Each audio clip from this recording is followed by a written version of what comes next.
Wonderful. Good evening, everyone. Welcome to our Road to Residency webinar. Today, we're going to be talking about surgical residency, and we're really thankful to Tour for Diversity, the Student National Medical Association, and the Latino Medical Student Association for continuing this program.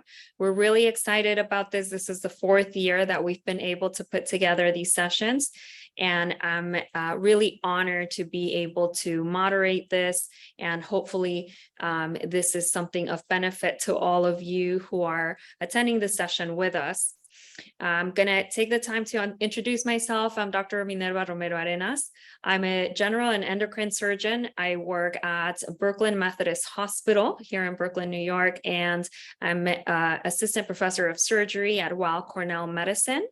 I'm a very proud alumni of LMSA. I'm a very proud mentor of the Tour for Diversity and one of the founding members of the Latino Surgical Society.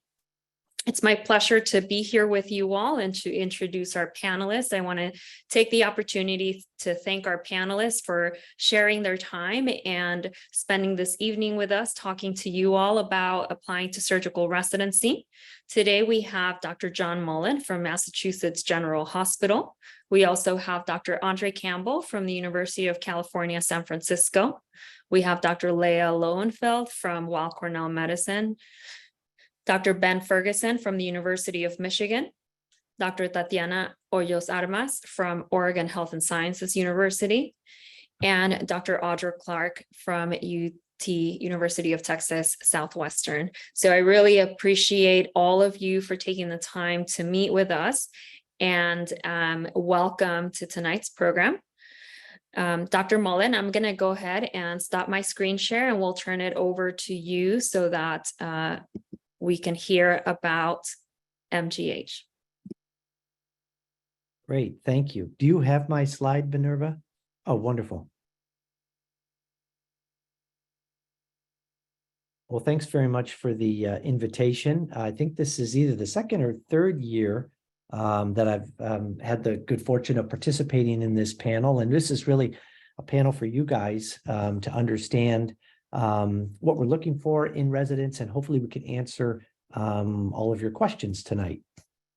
I've been able to capture our residency on one slide. It's a little bit jam-packed, and it looks like maybe if we change the view, hopefully it won't be.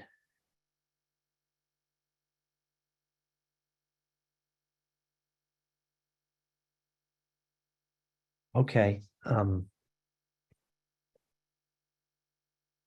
Thank you. The formatting may have changed a little bit, but that's okay.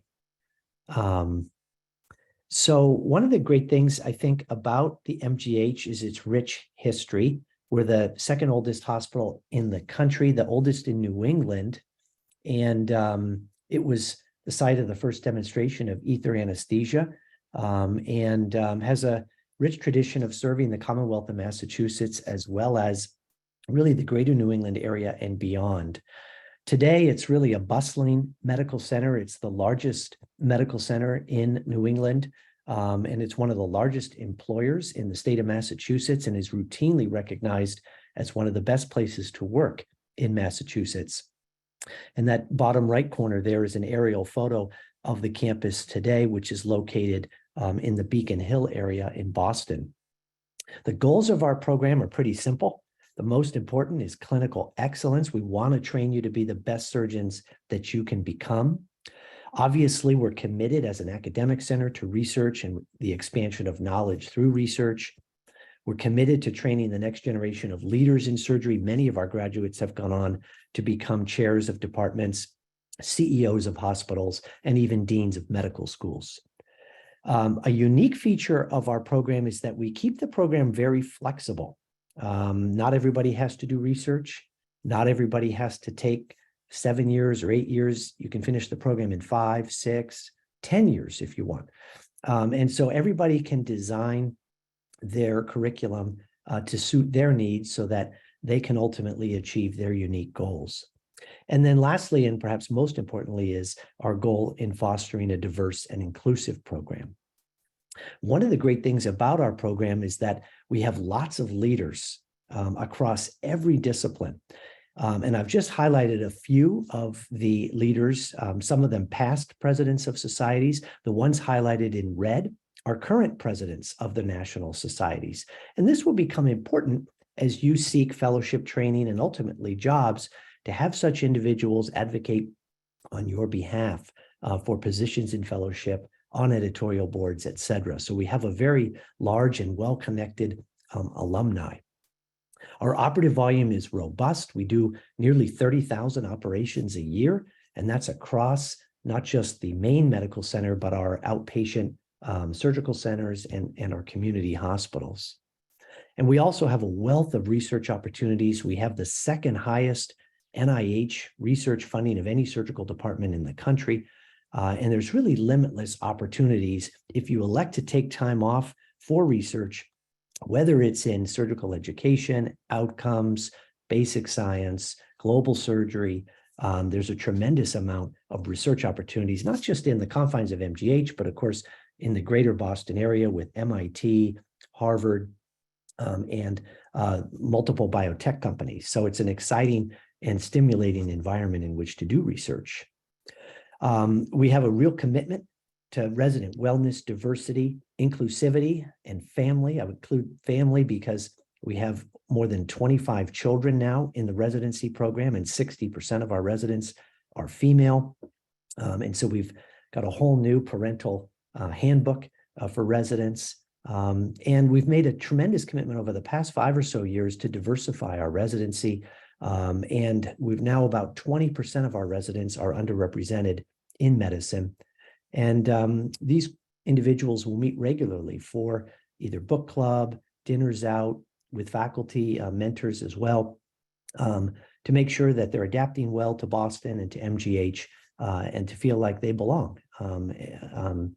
We have tremendous flexibility in the program. As I've mentioned, we have a number of tracks in training, whether it's 4-3 cardiothoracic surgery, specialty tracking, or global surgery. And lastly, I would say that most of our residents go on to do fellowship, and we anticipate that they'll go on to become leaders in academic surgery. And almost all of our residents get their first choice in their fellowship match, whether it's colorectal, cardiothoracic, pediatric, et cetera. So there's lots more we could tell you. We're actually going to have a webinar on Thursday, August 31st. If you go to either Twitter, Instagram at our handles there on the top of the slide, or to our website, massgeneral.org/surgery/education and training.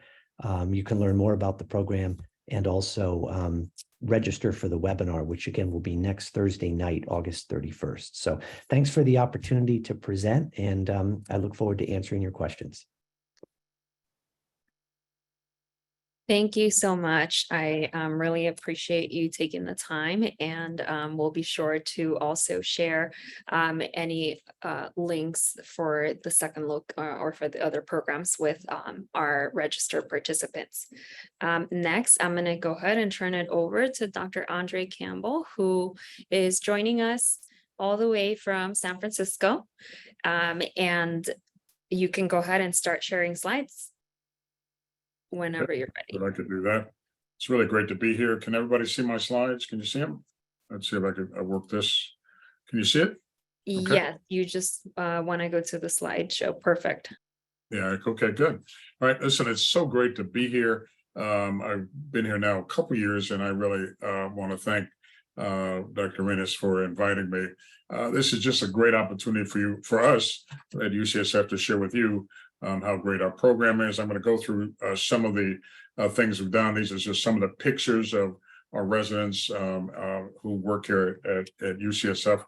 I'm a trauma surgeon. I work at the San Francisco General Hospital, and I've been here for a number of years working in our program. We have a really fantastic program and offers a tremendous amount of opportunities for you to do all kinds of things, whether that's you want to do basic science research, clinical research, outcome research, global surgery. We were actually one of the first places to start doing global surgery. We have converted global surgery into the Center for Equity in Surgery and Anesthesia, and we continue to do wonderful work with doing that. These are just some of the pictures of our residents, our fellows, and our faculty who work at UCSF and at San Francisco General. So So it is a health science campus. UCSF is actually not just one place, it's actually 5 different places. There's UCSF, which is our quaternary hospital, right, where that's the main hospital for teaching. All of the faculty who work certainly at San Francisco General, other places are full-time faculty at UCSF. So we're at UCSF Health, our main hospital. At Parnassus, I work at San Francisco General Hospital, which is the city and county San Francisco hospital. All the faculty here work for UCSF, and we're based here at San Francisco General Hospital. Our mission is caring for trauma patients, but we also are dedicated to the care of the underserved. Over half of our patients are Medi-Cal or Medicaid patients. So we have a diverse patient populations who are really underserved. And our mission here is to take care of the underserved patients, in addition to being one of the foremost trauma hospitals in the United States. We have our VA hospital, the San Francisco VA hospital, which is one of the busiest hospitals for the VA system and in the United States. We have a Kaiser Permanente hospital where the residents rotate through. And then we have a private hospital, California Pacific Medical Center, that has done that. Many of these hospitals actually now been brand new and renovated. We opened our new hospital in 2016. A lot of it has to do with our earthquake codes here, but we've been fortunate that we've been able to do that. And these are some of the pictures of our hospitals around that the residents rotate to. So clinical highlights is San Francisco General Hospital is the only level 1 hospital in San Francisco. San Francisco has about 800,000 people. During the day, we have 1.2 million people. We're the hospital there. We're a very busy level 1 trauma center with a high acuity, where we have both blood and penetrating trauma and basically do general surgery, acute care surgery. So we do all kinds of things here. We're the safety net hospital for the city. UCSF has abdominal transplant, endocrine surgery, vascular compatibility, neonatal and fetal surgery. CPMC is a referral hospital for the Sutter hospital, and also the Kaiser Permanente hospital is a referral hospital for HPV, hepatobiliary vascular surgery, and high volume community hospital, as well as San Francisco VA hospital is also a referral hospital there. So these are the numbers that people graduate with. Total majors are 1,132, 60 percentile, the surgeon chief, 264 in a teaching assistant. This is our strengths include liver, pancreas, large intestines, thoracic, abdominal, alimentary tract, endocrine surgery, and complex surgery, also laparoscopic surgery. So really a full range of all kinds of things that get done here.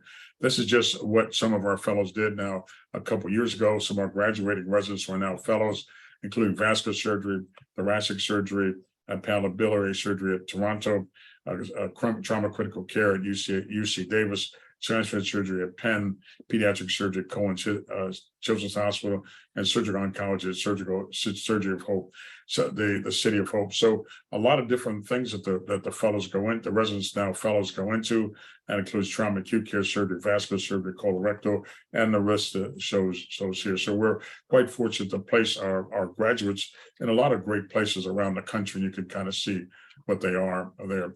We live in San Francisco, and this is just some of the pictures of beautiful San Francisco on a beautiful, nice day. This is the Golden Gate Bridge downtown, the Bay Bridge, that you can see in the distance there. So we also have first-class teams, the San Francisco 49ers, the Golden State Warriors, and obviously the San Francisco Giants also.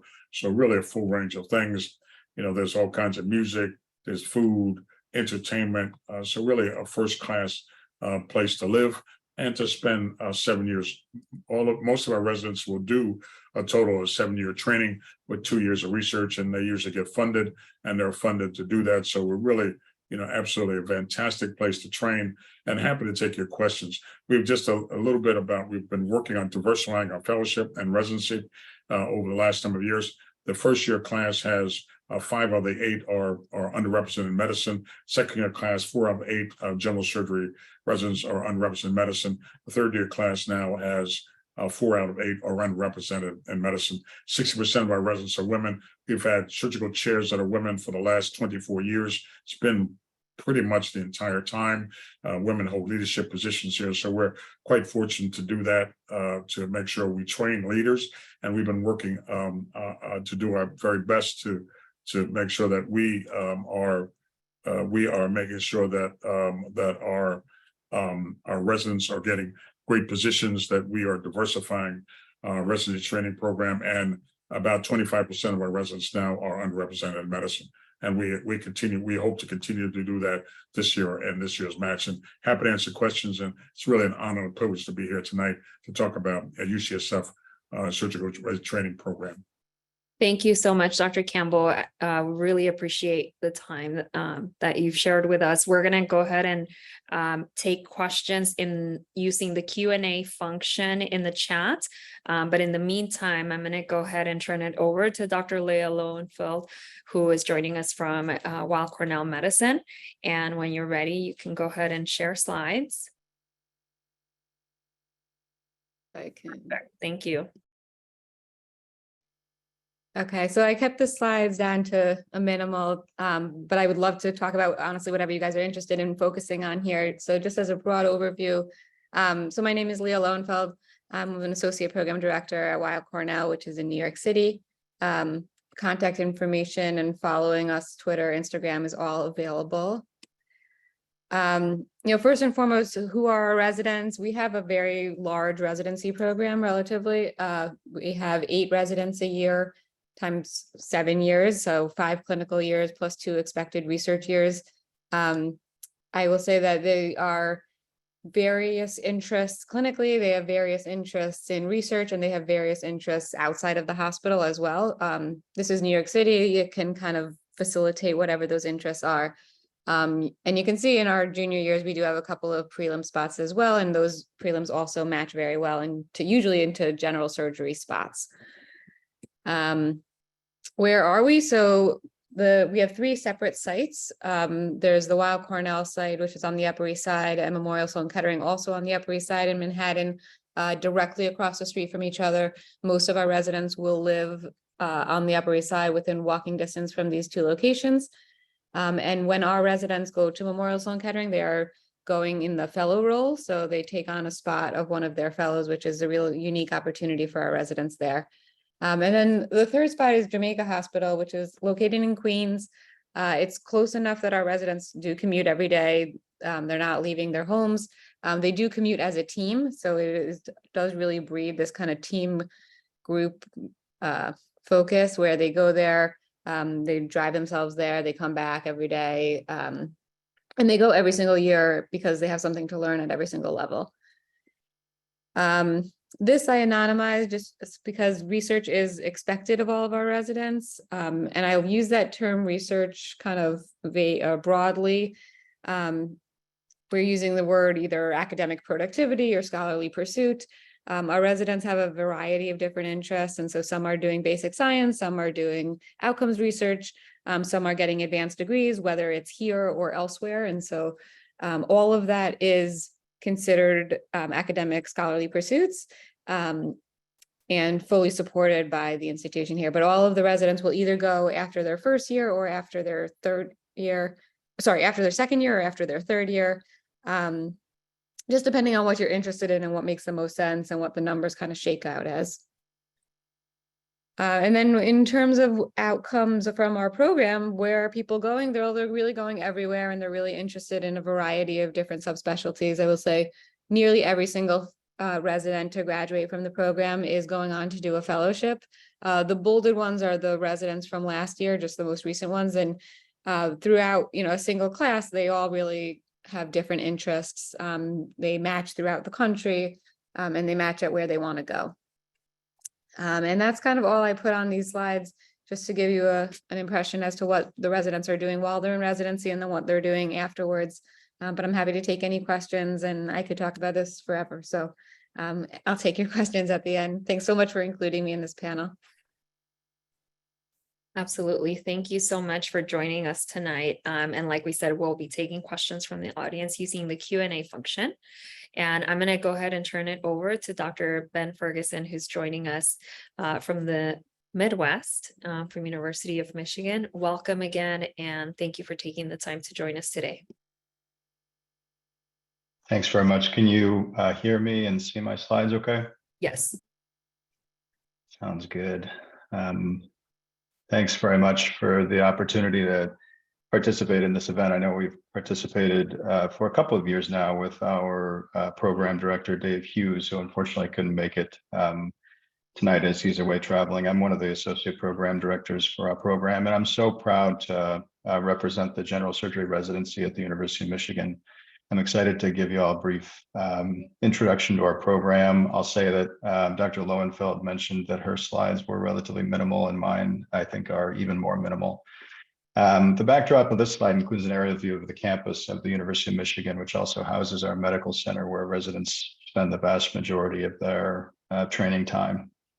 And most of them live in this vibrant community of Ann Arbor, which is a really energetic and culturally diverse college town.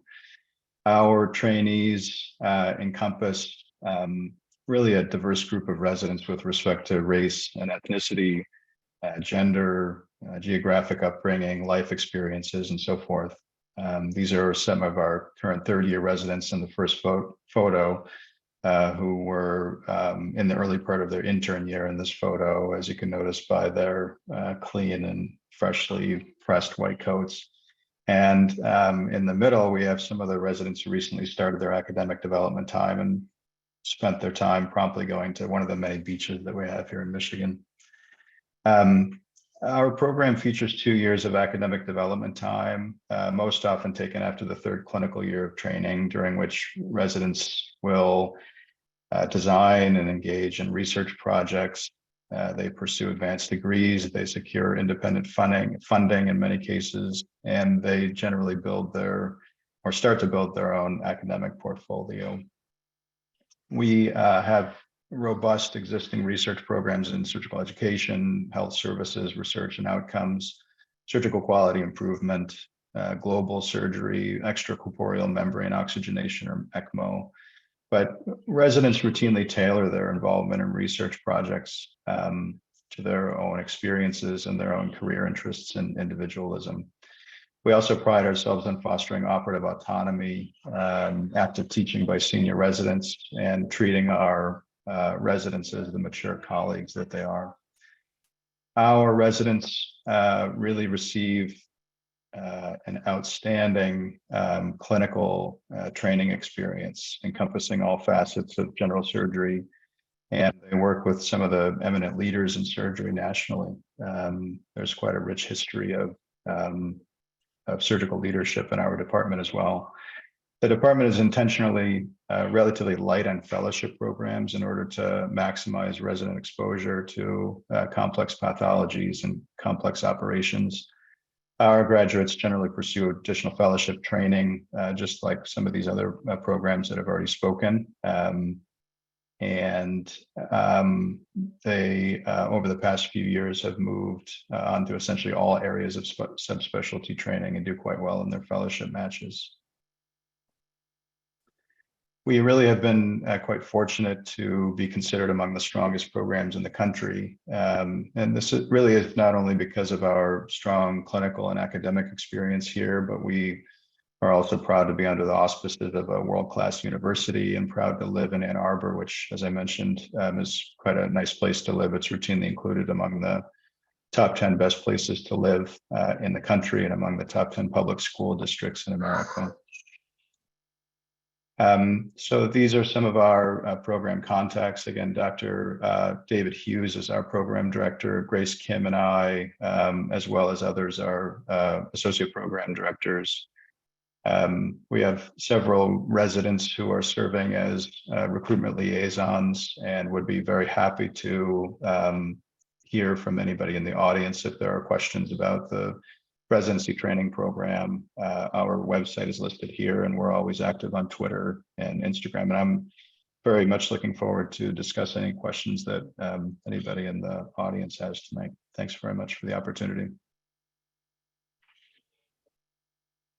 Wonderful. Thank you so much. And again, I do encourage our audience to please submit your questions using the Q&A function.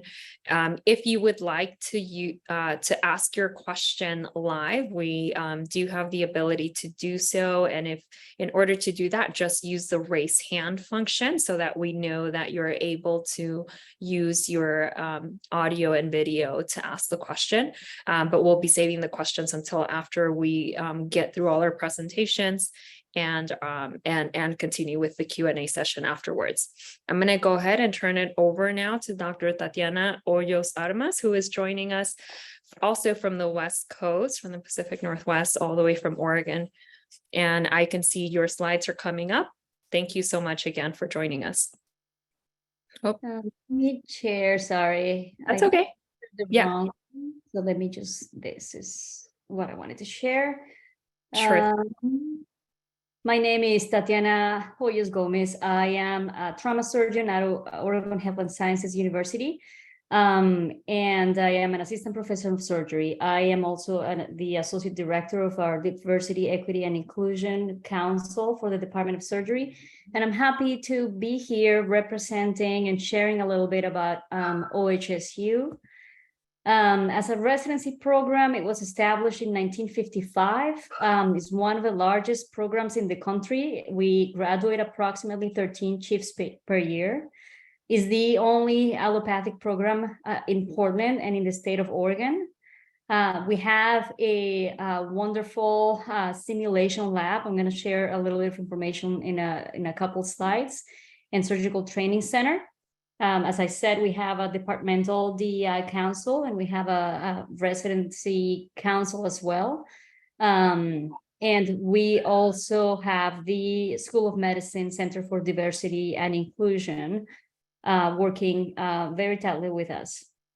In terms of rotations, it's a broad range of clinical experiences. There's a lot of sites, 12 sites total for rotations. And now we have visiting medical student rotations using the AAMC Visiting Learning Opportunity System for applications. In terms of skill labs, so we have a very extensive simulation lab where we look into laparoscopic training, endoscopic training, central lines, open surgical skills, vascular surgical skills. We have a particular lab for something called common bile duct exploration, surgeon as educator, ultrasonography, quality improvement, ethics and professionalism lab, and we have wet labs with fresh cadaver and pig labs. We, in 2019, developed a robotics formal training pathway to standardize the training that our residents get in robotic surgery. We have a boot camp and a curriculum that includes basic knowledge, how to understand the consoles, the protocols, how to best assist and work on the technical skills of the Da Vinci robotic system. In terms of cases that the chief residents have, in terms of numbers, this is the data from 2022-2023 chief class. And as you can see, the average cases that our residents do is well above the minimum number of cases, despite having large numbers of residents per year. There's plenty of cases to go around. In terms of board exams, this is cutting off my screen a little bit, but you can see there for both the qualifying exam and the certifying exam, our residents are above the national average in terms of first pass rate. And then in terms of program support for the board exams, we do mock oral sessions. In year 5, we do focus group practice sessions and both group and individual feedback sessions by associate program directors. Where do our residents go? As you can see here, the ones that want to do fellowship go into their top choices in a variety of places along the nation. And a lot of them go into general surgery practice. And that speaks of how extensive bread and butter sites do we have, community hospitals we have, or the residents have the opportunity to go rotate in. This is a little bit of a kind of interview season and match information that I'm sure we're going to talk about a little bit more in detail later. But in general, we use the ERAS system, holistic application review process. We're participating in the supplemental ERAS application pilot. We do use signaling and work and life experiences as information taken into account to make interview decisions. We also have supplemental applications that are specific to general surgery.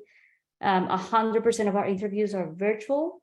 We have 8 categorical interview dates between October and December, and then we participate in the military match, and we match 1 categorical resident from the military match. And we participate in the main match for 12 categorical residents and about 8 to 10 preliminary residents. This is our social media links presence. And if you have any questions, please don't hesitate to write in the chat or ask live. And I'm going to stop sharing. Wonderful. Thank you so much for sharing that with us. And we really appreciate all the information. I'm going to go ahead and ask Dr. Audra Clark to go ahead and join us next. And this will be our last presentation for the session, and then we'll move on to the Q&A. Thank you again for joining us. Hi there. Thank you so much for having me. My name is Audra Clark. I'm one of the Associate Program Directors at UT Southwestern in Dallas, Texas. I am actually did all of my training at UT Southwestern, my 7 years of residency, of burn and critical care fellowship, and I'm now one of the burn surgeons and associate program directors. So I obviously think very highly of this place, and have wanted to stay for many years, and hopefully you guys will understand why. Who we are. So we used to like to say that we were the largest general surgery program in the country until OHSU matched us. We graduate 13 chiefs a year, plus or minus, depending on kind of the influx in or out of our research years, as we have some flexibility there. But we think we have the best residents in the country, obviously. Our mission statement is specifically says that we want to train a diverse group of servant leaders in surgery, and that is the most important thing to us. We are from all over the United States and even all over the world. We understand a little of the stigma that Texas can get here and there, but we want to be very clear of our inclusive goals and nature and diversity that we already have and hope to continue to foster as we continue on. Living in Dallas is great. It's the 9th largest city in the US. As I kind of said, it's sometimes called the blue city in a red state. It's one of the most diverse cities in the US. There's a strong economy driven by young professionals, and there's no shortage of fun things to do. Sports teams, restaurants, live music, museums, theater, parks, anything and everything you could want, we definitely have in Dallas. And more importantly to all of you is where we work and the training that you will receive at UT Southwestern. I think one of our biggest strengths is the variety of training opportunities that you get. First of all, we have Parkland, which is kind of our community hospital. I mean, our hospital, the county hospital, that is really our flagship, I would say, of the residency. You spend the majority of your time there. You're seeing really bread and butter general surgery problems, and usually a healthier population, getting graded and appropriate autonomy at Parkland.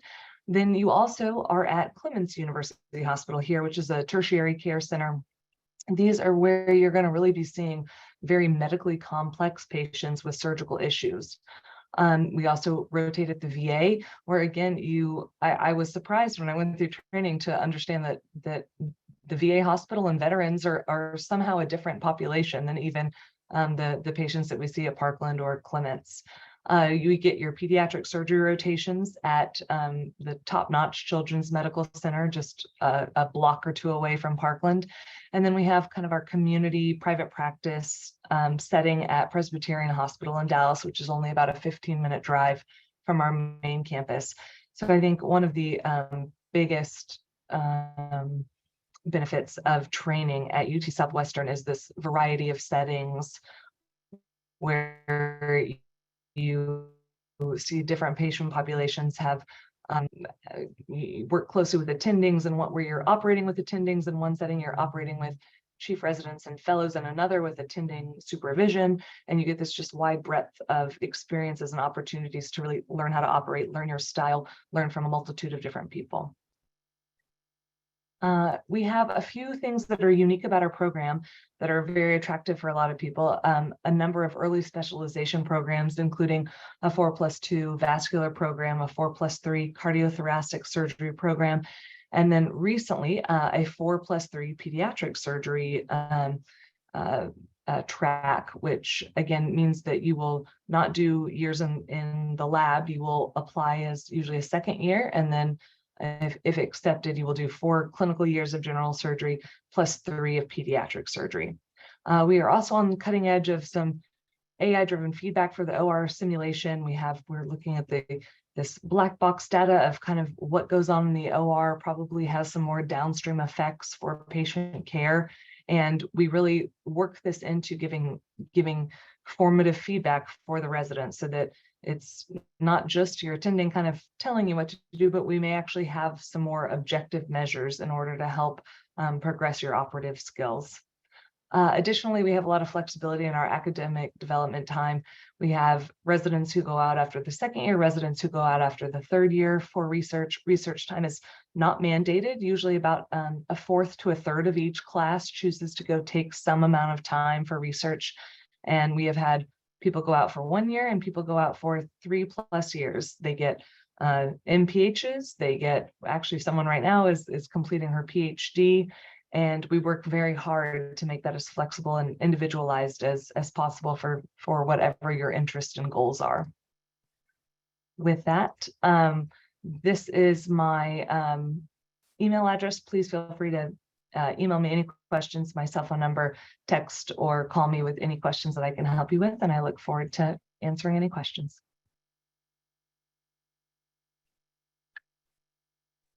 Wonderful. Thank you so much. And so we're going to go ahead and again, thank everyone for sharing with us a little bit about your program. I'm going to go ahead and move on to our Q&A session. And so we do have a few questions that have come in the chat. So thanks to the audience for going ahead and submitting those. What I'd like to start off with are some really key points that are important for this application cycle. So if you could share with us,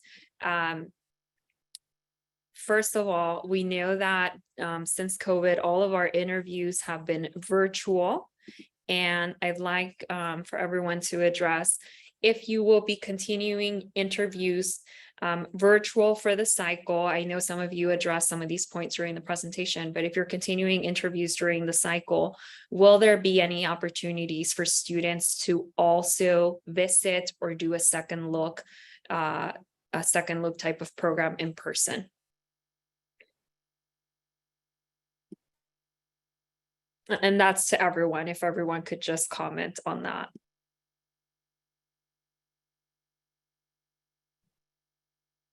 We're going to do virtual interviews again this year, as far as we know. And we've not had an opportunity for a second look, although if someone wanted to come to visit, I think that would be fine also. That'd be a special arrangement that would be done. But that's how we've done it here over the last 4 years. We've done pretty much the same. We're still doing virtual. We don't have a formal second look. There are some Zoom second look type things. And then we've had a couple of students, which this is totally not expected and not necessary, but have kind of made their own second look. They just happen to be in the area. We, as I mentioned earlier, 100% virtual this year as well. However, so from a second look standpoint, there's a DEI open house that happens at the School of Medicine level with a DEI second look, both virtual, but specific to our surgery program, we do have an optional in-person that's limited and happens after the submission of our rank list. We similarly had an optional second look program that was a little bit different than other places, but initial interviews all virtual. And on our part, we're going to be all virtual for our interviews also, much like everybody else on the call. We will have kind of a formalized second look program, which is totally optional for applicants. It's going to be sometime in mid-February. It's going to occur after we as a program have already submitted our rank list. But for anybody who is interested in learning more on top of their interview day about our program. Yeah, and lastly, we're also going to be all virtual. We have 3 interview dates, one in November, one in December, one in January. And we will also have a formal second look opportunity in early February. That's non-evaluative, I guess similar to the Michigan program. Our rank list will already be determined. So that's just an opportunity to come visit if that would be helpful to you. Thank you so much, everyone, for addressing that point. I think it's really important for our applicants to cycle to be aware of where what are programs doing for that portion of the process. One of the other points that has been sort of new is the supplemental applications. So is your program using supplemental applications? And if so, how much weight does that carry in your overall review of applicants?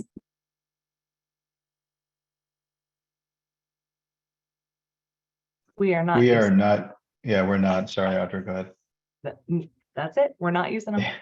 Yeah, we are not having any separate supplemental application beyond what is already built into the ERAS application. We started using supplement applications a couple of years ago. And it actually has been very helpful because it actually gives us a little bit more of a flavor of the applicant. We subscribe to a holistic review of the applicant. So we're really looking at everything, every bit of information we can get, because like all the other places, we have, several, nearly 1,000 interviewees that apply. So I'm sorry, I'm supposed to be back. Somebody's covering me, so I'm okay. So I'm on trauma call today, but somebody's covering me now. So similar to UCSF, we have used program-specific supplemental applications in the past, and we're likely to do so this year. We've also found it helpful with the extra information that we can get about the applicants and their interest, and line it up with our goals as well. We are not using it.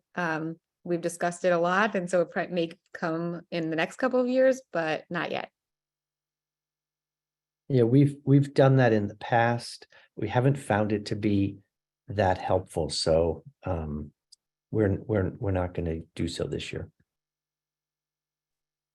Okay, and I also know several of you addressed this, but I do want to ask again, considering our audience, can you briefly address how do you support diverse residents through successfully completing their residency?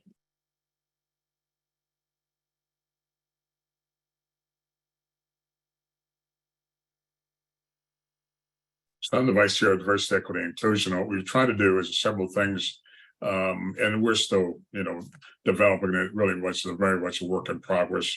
Having small groups supporting each other.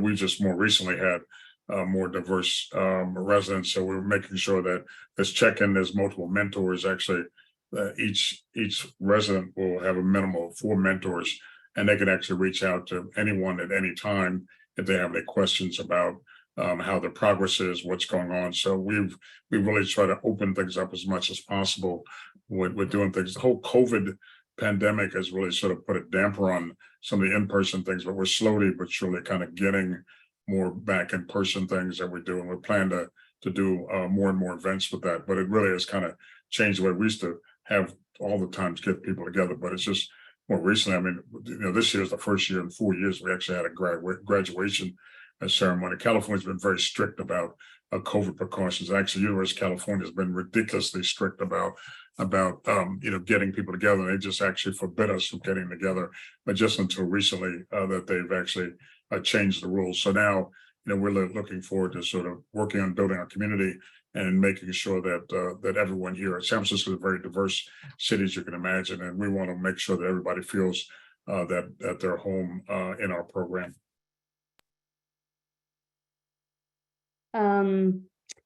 So at OHSU, the number one, the residents get opportunities to participate in our diversity, equity, and inclusion council meetings and task forces, and they can get involved in any of the projects. We have cultural humility sessions similar to the cultural complications curriculum. If anyone has experienced anything like that, is an M&M format where we discuss cultural error that happens in our daily lives, both with patients and families and with staff in the hospital. And it's meant to provide tools and micro lessons about cultural humility. We also have happy hour book club where we review journals regarding DEI issues, both in healthcare and also in surgical education and other areas. And in terms of education, all the residents get unconscious bias training and active bystander. And they have the underrepresented minority residents have protected weekly meeting time for them to meet amongst themselves. And they have, we have an open office policy with DEI members to discuss issues. And, DEI is an ongoing open project, and we have multiple different things we're working on to support the recruitment and retention of underrepresented minority residents.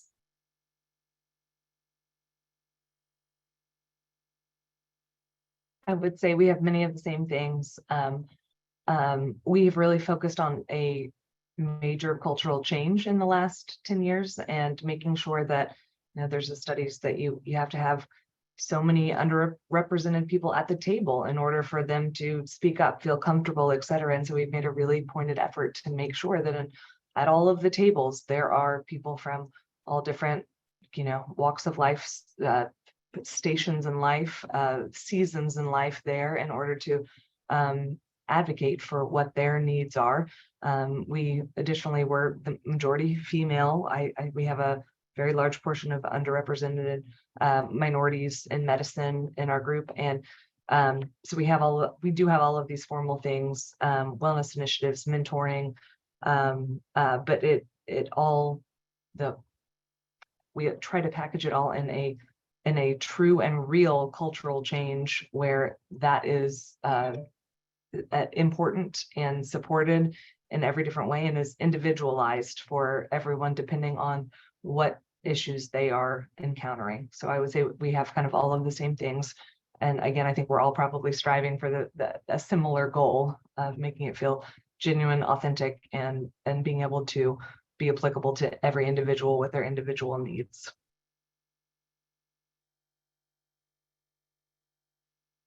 Yeah, we're doing a lot of the same things. We are using the M&M curriculum.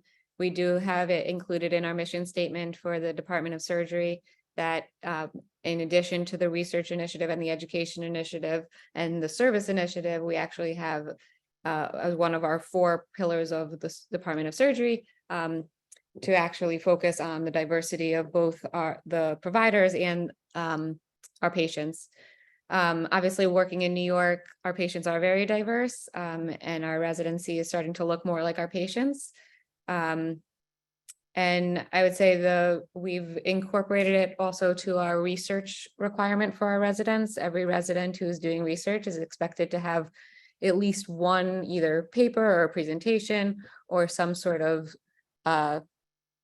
scholarly activity that focuses on promoting diversity and equity in health. And we do have an anti-racism committee, which is made up of faculty members and residents, actually at Cornell and at NYP Queens and at NYP Brooklyn, kind of expanding on what has worked and what hasn't worked in order to incorporate it into our day-to-day lives.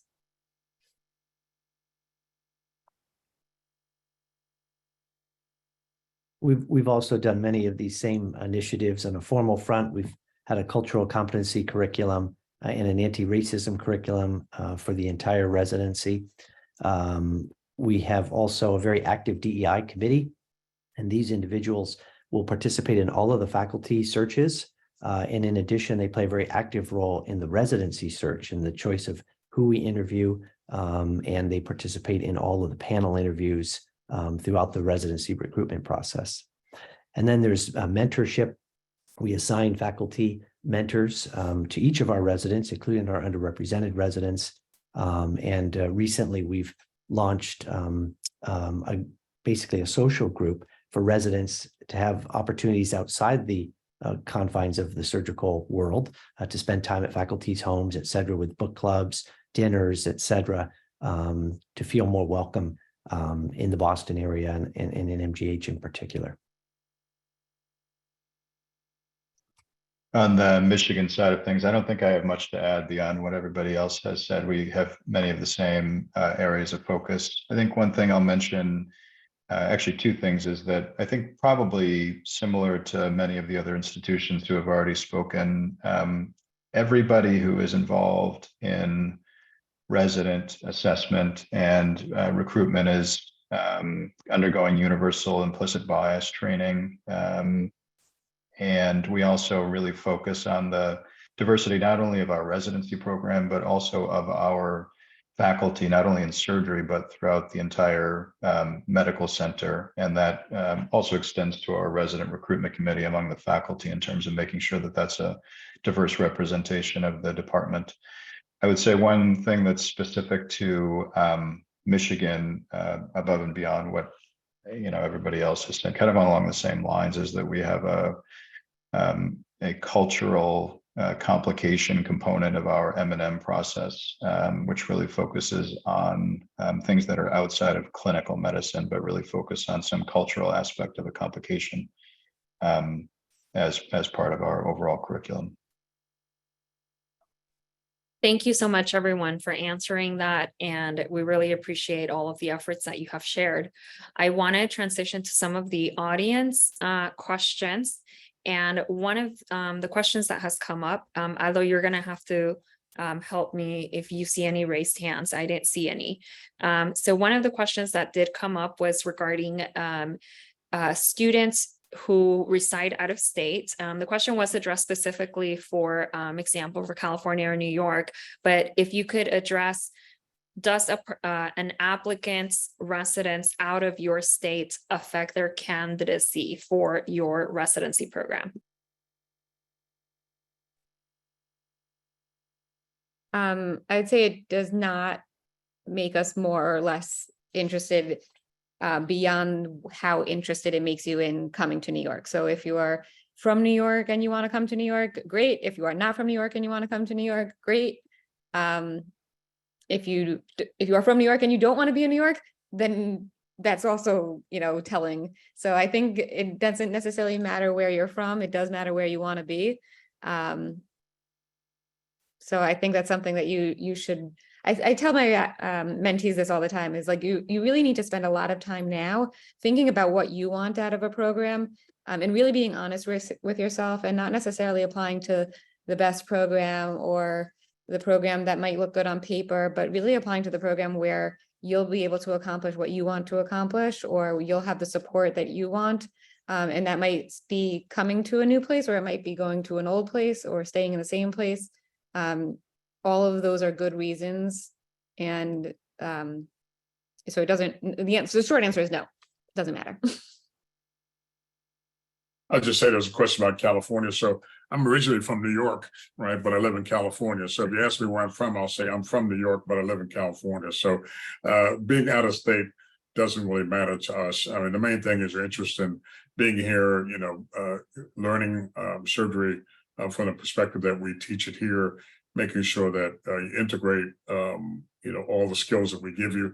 We're really about, sort of creating a diverse group of outstanding surgeons, no matter where they're from, just to make sure that, they come out, to be leaders in academic surgery in the future. And that's sort of what, not only our program, but all the other programs are doing something very similar. There may be slightly different approaches in the way we do things, but we're all about making sure that you're excellent, outstanding clinicians, researchers if you want to do that, and make sure we're training you to be leaders in academic surgery. And that's really what we want in terms of our applicants. So where you come from doesn't really make a difference.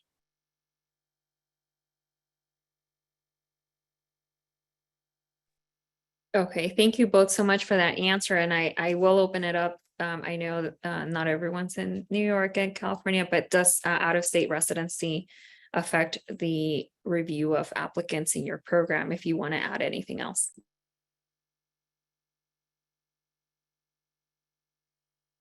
I do see a question that I'd like to get answered live, and so one of the questions that came in was regarding timelines for interviews and whether there is a specific resource available for when those will be sent out. I will generally say that interviews are usually November through January. If your program falls outside of that, is there any information that you can provide in addition to this? They just released the recommended dates to send out the notification for interviews. And I think that most programs, if not all, will be trying to, as best they can, be within that week time, which is the last week-ish of October. Thank you, Dr. Lowenfeld, and we'll try to type that out as well in the chat so that any of the audience that hasn't yet seen that schedule is made aware of that resource. Another question that came up is how does your program evaluate class rankings? Is that something that you put a lot of weight on?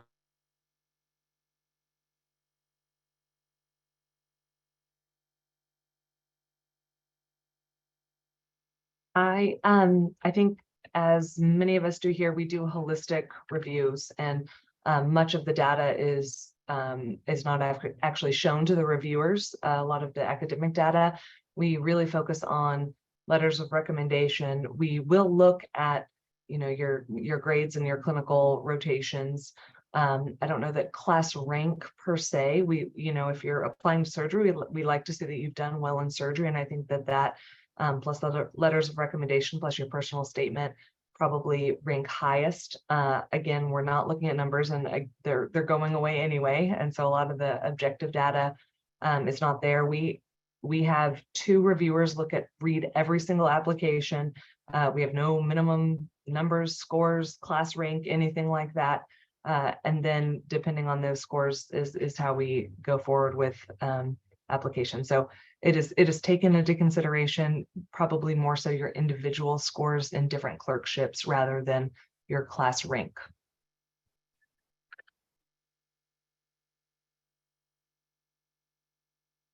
I just sort of say one thing, that we had an interesting problem here. We were not grading people fairly.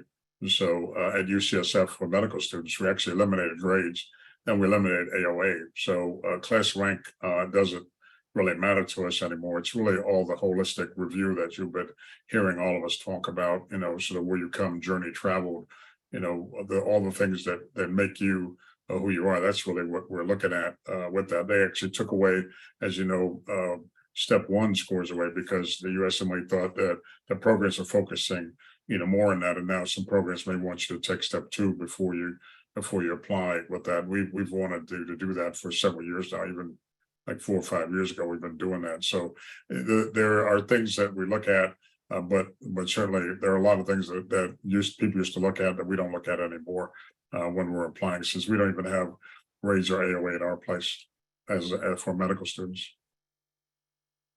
I think that's a great point, as each school is very different in terms of how they do class ranking. So it is nearly impossible for us to compare an applicant from one school to an applicant from another school. And so it becomes almost meaningless.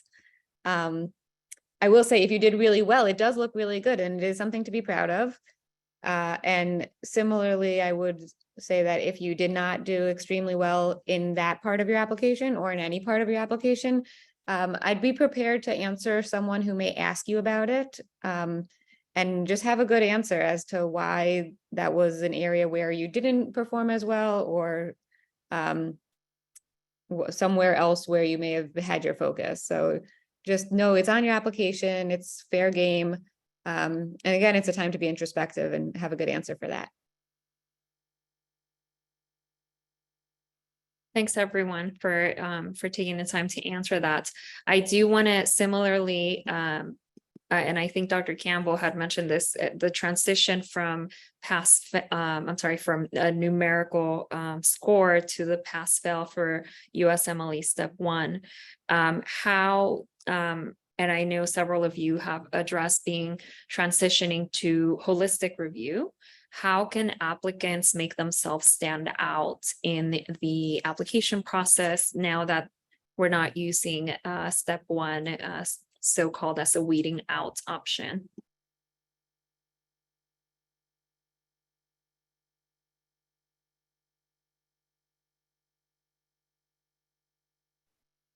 I would say, part of the things that we put a lot of weight on is their volunteering and leadership experiences that really kind of shape the person they are and what they can bring to what they do. That's just like an extra thing we hadn't talked about that carries a lot of weight.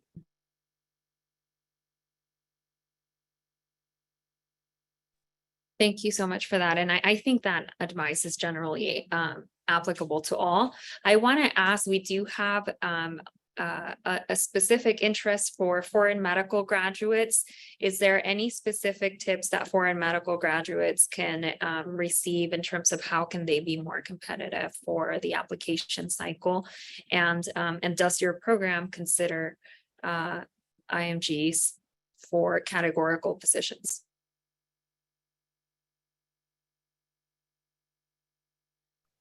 We do consider IMGs for categorical positions, but in general, they're very well known to us. And that may be difficult, but if you have an opportunity to come and either do research, we have lots of research fellowships in various laboratories, and then you could get a clinical opportunity. You can't function the same as a Harvard medical student, for instance, in terms of hands-on opportunities, but it's very difficult for us to know if a candidate will do well in our program unless we know them. So having some opportunity to get to know our faculty, either through research or a clinical elective, is key for us. I would echo that. We absolutely consider everyone, but probably the more common pathway to becoming a categorical resident while being an IMG is you're somewhat known or even unknown, and you secure a preliminary position with us, and then we have a very high rate of keeping our preliminary residents and or making sure that we secure or help them secure a spot. I think one year we had almost a third of our categorical intern spots were people that we decided to keep on because of their excellent performance. So again, we definitely consider everyone, but just in all honesty, that's probably the more common pathway.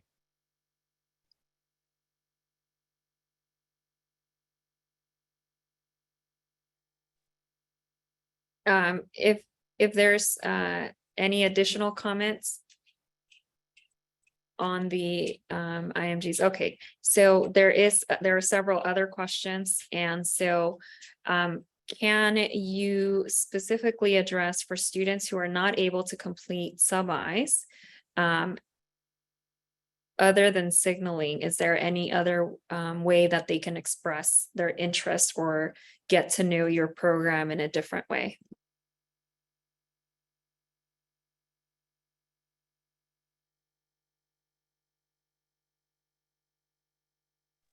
Or just a all signal? of our emails at the end of our presentations. I think, like Dr. Lowenfeld said earlier, it's wonderful to know that someone wants to be at your program, interested in your program, be in your geographic area. And so I think empowering people to reach out and email, text, call, either faculty members, other residents, et cetera, to explore, ask questions, and see if it's really a good fit, and express interest when interest is high.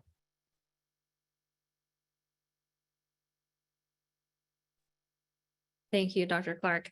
There are a couple of additional questions. One, can you speak on the way in which your program helps residents prepare for their board exams?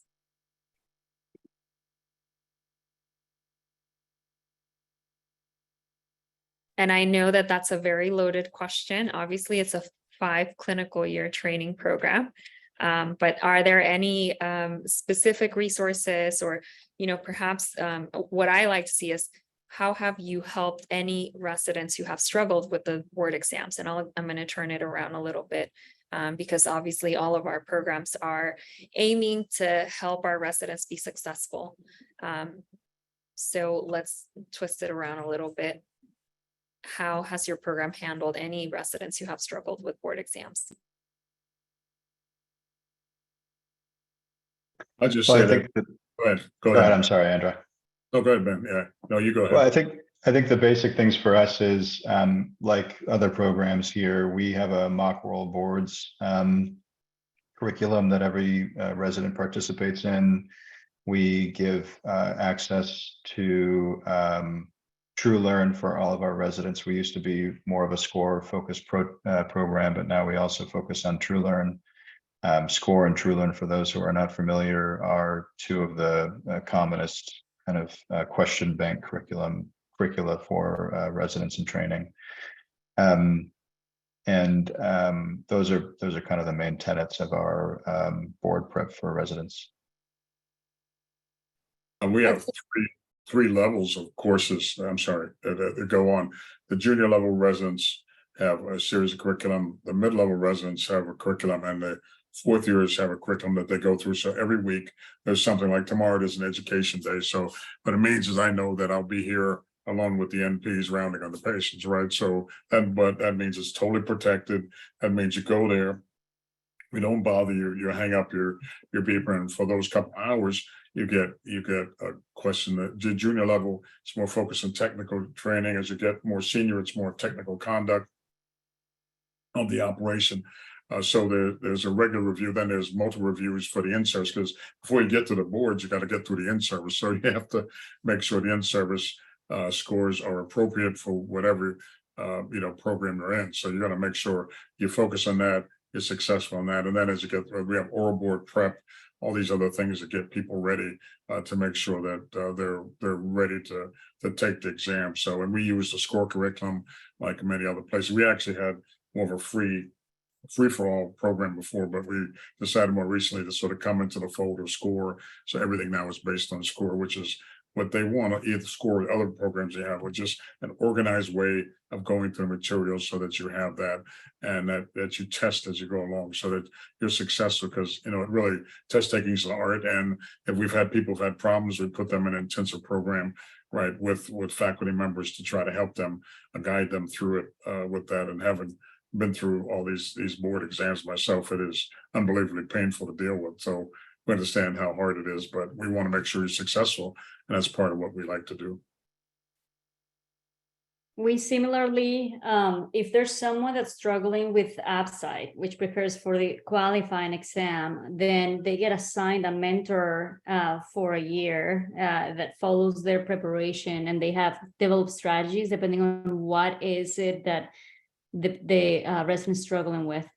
For the mock oral sessions, we also have what everyone has said, mock orals, years 4 and years 5. And in the 5th year, then they have bi-weekly mock orals, and they get individual feedback by one of the 3 associate program directors. And then intensive plans for preparation if someone's struggling with the mock orals with a faculty member.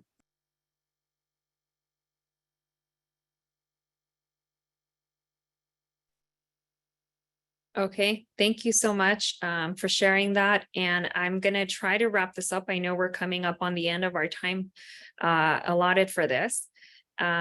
We have an additional question regarding the application process, and will someone who has not completed a step 2 or has not received their score in time for the initial application opening, will those folks be screened out? And how late will you consider someone's step 2 score to update their application?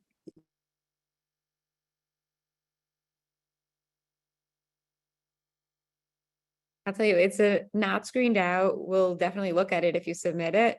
But I will use this chance to say that I would never delay your application in order to wait for that one test score or in order to wait for that one publication to be accepted. You just want to get your application in. That first day that we can download your application, that's the day that you want to think of as your deadline, that it needs to be in by that day. I think that it is a nice way, especially if you're interested in a program, to give them a little update. You use that as an excuse to say, hey, I just wanted to let you know, I just got my score back and I'm really proud of it. And I also wanted to let you know I'm still really interested in your program. Or I just got this publication, or I just ran this marathon, or I just got this award. Whatever it is that you can kind of use this as an opportunity to say, I'm doing something that's great and you should continue to consider me. And I'm also really interested in your program. I think that it's a good excuse to keep in touch with us.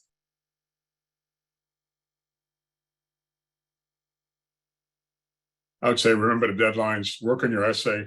I spend a lot of time working with students on their essays, and I think all of us here are interested in students. Make sure you get your mentor to talk to you, read it, make sure there's no typos. I mean, in the middle of the night when I'm reading hundreds of these things, right? And I'm just trying to like, okay, let me get a real sense of, you have typos, you have stuff, just make sure you read through it and you go through it. And it really is, I think about the essay, it's really a special part of the application. It's like your journey to surgery. Like, what is it about the stuff that all these folks who are on the Zoom tonight? What is it about the things we do that pulls you into it and make you want to love to be like one of us, right? That's sort of what you have to do. It's like, yeah, what's as you think about your life as a tapestry that you're pulling your life together, just what are the things that drives you, that interests you, that excites you about surgery? Because that's what we're looking for. We're looking at somebody who's really excited about going to surgery. That's really your place to shine. Don't make it too long. Make sure there's no errors. Make it sure it reflects who you are as a person with that, and try to get your application in at the very beginning, because it's sort of a rush at the last minute. Make sure you have all the parts to it. You do have to bug us to make sure that we write our letters, because we're not so good about doing that, so we'll get to it and we make sure we get it in under the wire, right? But you make sure that you do that, and make sure you get letters from people who know you. Ask somebody, can you write a strong letter of recommendation for me, right? And if they say no, right, then don't ask them, right? Some people go for big names, whatever, just go for somebody who knows you. With that, if somebody who knows you, somebody can speak about you, somebody that you've been in the trenches with, someone that they can really talk about how great you are, because that's what I'm looking for. I'm looking for someone who knows you and can speak how great you are, and write you a letter that you walk on water, that you're doing fantastic, that you're the best thing since sliced bread, that your mother would be proud of you, or your father would be proud of you, your parent, or whoever your parent is. Those are the things that I'm looking for when I look at stuff. So that's just my personal view, and I think all of us have different variations of that.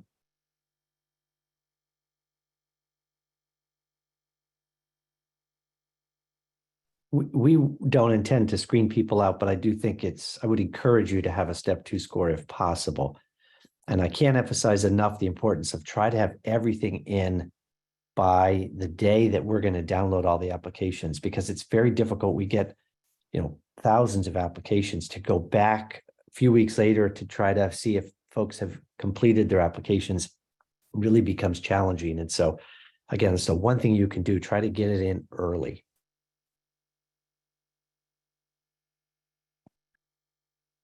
Thank you so much for that. Really, both of those really great answers. And I do encourage all students to just sort of reemphasize, you want to have a complete application or as close to it by opening day, so to speak.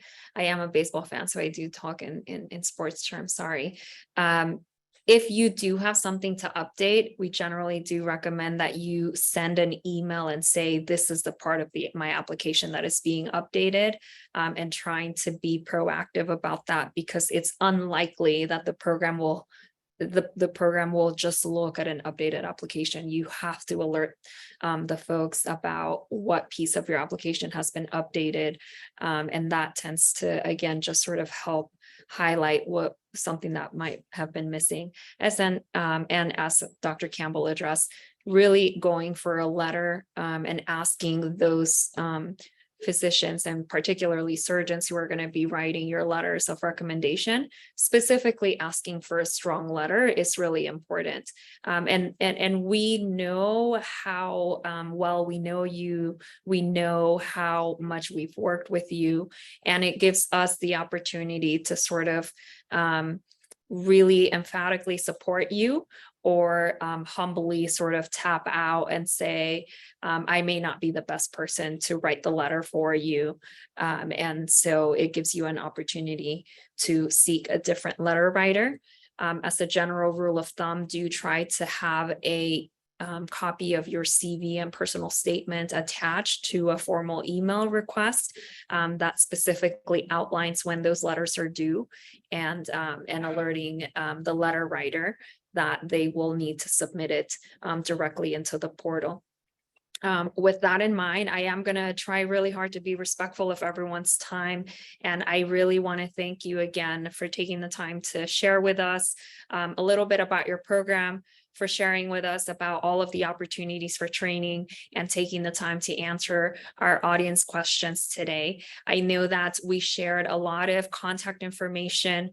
I did type it out in the chat for those who were participating. And I know that we have also typed it out in the actual Q&A session portion of this that I typed out during the session. So I really appreciate it. Everyone, have a great evening, and best of luck during the application cycle to all our applicants this year.